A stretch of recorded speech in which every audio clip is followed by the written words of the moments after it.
m'appelle Pierre Hermé, j'ai 52 ans. Je suis pâtissier depuis quelques années, depuis 38 ans je crois.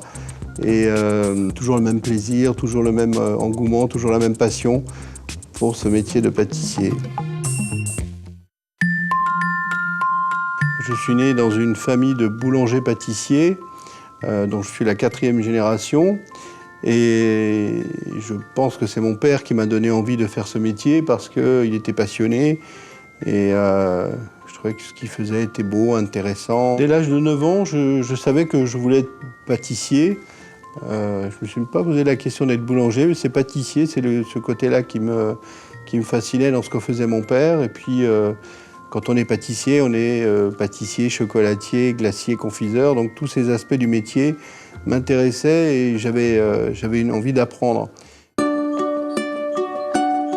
Le 31 août ou le 30 août 1976, je me suis retrouvé avec ma valise à la gare de l'Est, prêt à arriver chez le nôtre. Tout simplement par une annonce dans les dernières nouvelles d'Alsace auxquelles nous avons répondu. Et là, j'ai découvert un autre monde, un autre univers de la pâtisserie, avec un niveau de qualité que je ne connaissais pas, avec des ingrédients que je ne connaissais pas. Je me rappelle les premières choses que j'ai faites, c'était les macarons, les tartes aux myrtilles. Il y avait également des cours à l'école Le Nôtre pour apprendre ce que c'était la brioche, la crème au beurre, les différentes techniques qui existaient. C'était très intéressant et c'est ce qui constitue encore aujourd'hui mon socle de référence.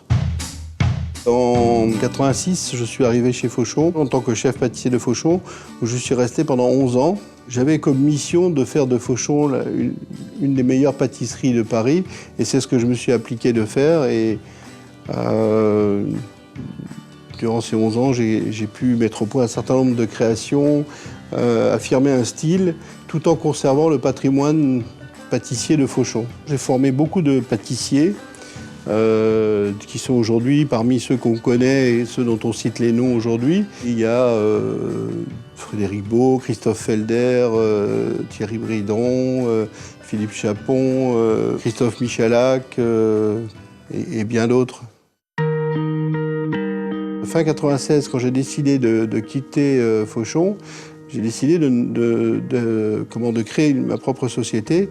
Et donc c'est là que j'ai rencontré quelqu'un qui s'appelle Charles Nati, qui était associé à un designer. Et avec Charles Nati, nous avons décidé de créer ce qui n'existait pas à l'époque, une marque de luxe dans le domaine de la pâtisserie. En 97, nous avons fait une manifestation de pâtisserie française à l'hôtel New Otani à Tokyo, qui devait durer 1 mois. Finalement, elle a duré 3 ou 4 mois. Et puis, la première boutique Pierre Hermé a ouvert au Japon en 1998, le 28 août 1998. Suivi d'une deuxième en juillet 2000 et d'une première à Paris en 2001, rue Bonaparte. La maison Pierre Hermé Paris est présente dans 6 pays, la France, le Japon, l'Angleterre, Hong Kong, Dubaï et Qatar. Il faut savoir quand même que la pâtisserie française est prépondérante à travers le monde. Autant des cuisines, il y a plein de cuisines, mais la pâtisserie dite française a vraiment une place importante à travers le monde. C'est vraiment ce qui fait office de référence. Moi, quand j'ai fait mon apprentissage, les macarons étaient vraiment quelque chose que je trouvais pas très bon parce qu'il y avait un tout petit peu de garniture pour coller les 2 biscuits. Je me disais, bof, je trouvais ça sucré en plus. Et chemin faisant, j'ai compris que ce qui donnait le goût aux macarons, c'était la garniture. Et puis ensuite, j'ai travaillé donc sur des goûts qui aujourd'hui paraissent des classiques, rose, pistache, citron, caramel. Petit à petit, j'ai fait des associations de saveurs. Ensuite, des 2 crèmes dans le même macaron, ou une crème et une gelée. Et tout ça, ça a été sur 15-20 ans le travail que j'ai fait sur le macaron. Et aujourd'hui, le macaron est vraiment le produit phare de la maison Pierre Hermé Paris. Alors comment arrivent les idées? C'est une question qu'on me pose souvent. Et là, il n'y a pas de règle. C'est-à-dire que ça peut être à la fois un ingrédient, souvent un ingrédient bien sûr. Ensuite, ça peut être une lecture, ça peut être une conversation avec quelqu'un.